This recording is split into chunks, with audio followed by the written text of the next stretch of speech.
Waalaikumsalam warahmatullahi wabarakatuh. Ustaz, saya sudah bercerai dengan suami atas usulan perceraian ke pengadilan agama.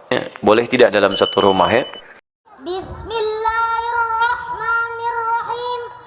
Assalamualaikum warahmatullahi wabarakatuh.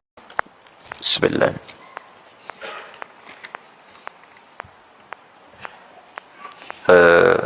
Mohon maaf ya, bukan berarti tulisannya kurang jelas, saya yang kurang pandai membaca ya. Baik, nanti kita sesuaikan. Minta waktu sebentar ya, termasuk pemirsa yang ada di rumah.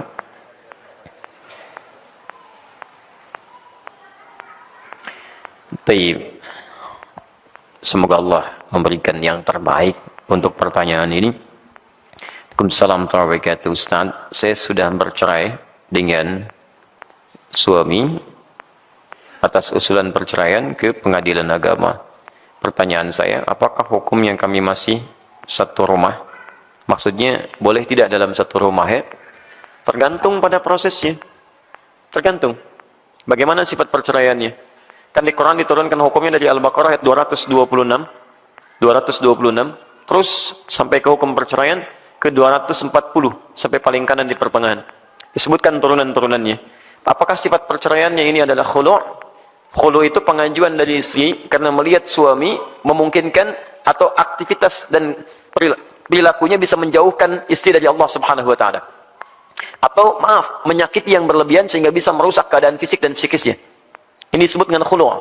Di pengajuan permohonan perpisahan dari pihak istri. Karena keadaan suami bisa dua hal. Satu, selalu menjauhkan dia dari Allah. Ya, salat, dia tidak mau salat. Atau dia berbuat kemusyrikan. Ya, atau misalnya melarang Anda untuk berdekat kepada Allah. Salat dilarang, ini dilarang, itu dilarang, dan dia terus bermaksiat, ya, dan sebagainya. Maka Anda punya pilihan. Kalau itu Anda tidak bisa merubahnya dan menghambat Anda untuk ibadah kepada Allah Subhanahu wa taala, maka ada turunan di situ disebut dengan khulu'. Khulu' itu pengajuan pisah dan hukumnya sama dengan talak 3, dipisahkan oleh hakim. Ya, dipisahkan langsung oleh hakim. Jadi ini tidak ada rujuk langsung. Ya, kecuali nanti kalau dia sudah menikah kembali, misalnya baru kemudian dia bisa menjalin hubungan lagi dengan apa yang telah dipisahkan, yaitu oleh hakim. Di hakim yang putuskan perpisahannya. Baik. Ada yang ringan. Ringan itu yang biasa muncul ke permukaan, yang ini sering berlaku, ya dari talak 1, talak 2, talak 3. Talak 1 disebut dengan talak raj'i. Raj'i itu dari kata ruju', punya peluang untuk kembali. Di ketika kalimat itu disebutkan, misalnya, mohon maaf ya, ada seorang berkata, dan jangan main-main ya, jangan main-main. Seorang berkata misalnya, saya sudah perlakukan kamu seperti ibu saya. Nah, itu sudah kalimat kiasan dalam bentuk talak. Begitu kalimat itu keluar atau langsung sharih dikatakan, saya talak kamu misalnya. Ya. Kemudian talak berlaku, maka hukum berlaku di sini. Wal mutallaqatu yatarabbasna bi anfusihinna thalathata quru. Orang-orang yang ditolak, perempuan-perempuan yang ditolak, maka dia sejak talak dikeluarkan menunggu 3 kali sucinya. Quru. Jadi kalau ditalak dalam keadaan suci, tunggu 3 kali masa sucinya. Ya. Ditalak dalam keadaan haidnya, maka tunggu 3 kali masa haidnya. Walaupun tidak dibenarkan seorang suami menalak dalam keadaan haidnya. Tapi tunggu 3 kali masa suci, setelah dia dalam keadaan suci, maka di situ keputusan keluar. Jenjang antara 3 kali suci, itu sebetulnya bukan dibiarkan mengambang, bukan. Talak itu asalnya, bukan syariat, asalnya, bukan syariat untuk memisahkan seketika, bukan. Talak itu jalan evaluasi terakhir. Kalau dua-duanya memang sulit disatukan, maka coba dengan itu. Jadi begitu dikeluarkan kalimatnya, dalam 3 bulan ini masing-masing berevaluasi. Bukan menunggu supaya lantas pisah, bukan. Di suami berevaluasi, kenapa bisa begini? Orang lain tenang, kita tidak. Orang lain begini, kita begitu. Istri berevaluasi. Konsultasi kepada walinya, konsultasi pada orang terbaiknya, nyari solusi. Kalau bisa dipertemukan, baik. In yurida islaha yuwafiqillahu bainahuma. Quran surah keempat ayat 35, paling kiri di pertengahan.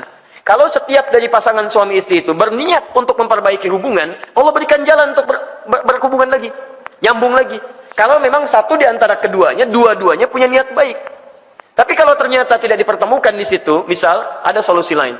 Nah, kalau dalam 3 bulan ini misalnya ada keputusan, sudahlah, ya memang ini saya bisa menyadari saya keliru.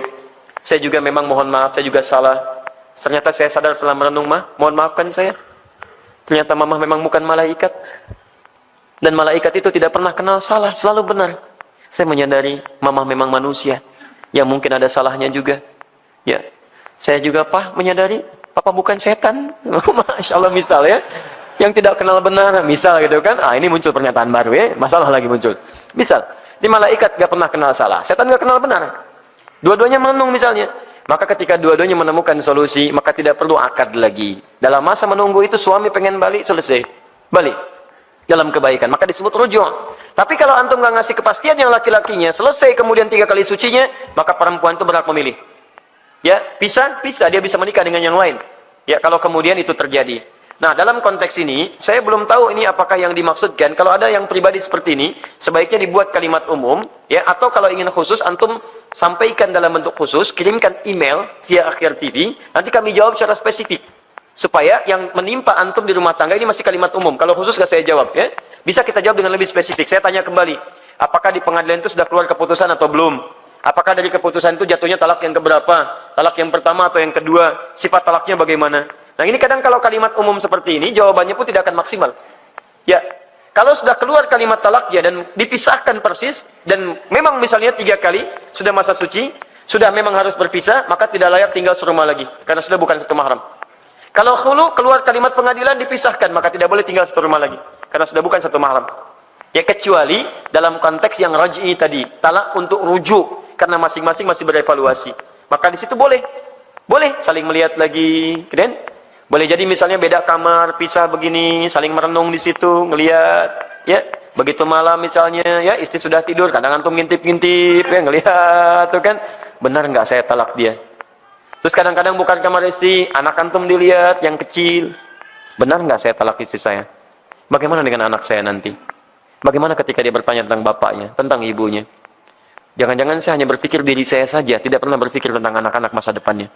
Bagaimana kalau anak itu sekolah kemudian lulus? Lalu ditanya oleh orang tuanya, mana bapakmu? Mana ibumu? Ketika kemudian bermohon kepada Allah, beristikharah, minta kebaikan. Begitu mendapatkan kebaikan, ada solusi dari Allah Subhanahu wa Ta'ala. Ya, itu poinnya. Bismillah. Kadang istikharah itu penting dalam yang baik-baik. Dalam yang baik-baik. Tapi kalau antum sudah punya pilihan, jangan istikharah, malah jadi bingung nantinya. Malah jadi bingung. Ya, misal antum pengen lanjut kuliah, sudah ada pilihan ITB. Tengah-tengah misalnya ITB apa Unpad, ya ITB atau Unpad. Padahal antum milihnya ke ITB misalnya. Antum jangan istikharah. Sebab ketika istikharah, antum jadi bingung lagi. Istikharah itu jika belum ada putusan dalam hal yang meragukan pada yang baik, ingat. Pada yang baik, bukan pada yang buruk.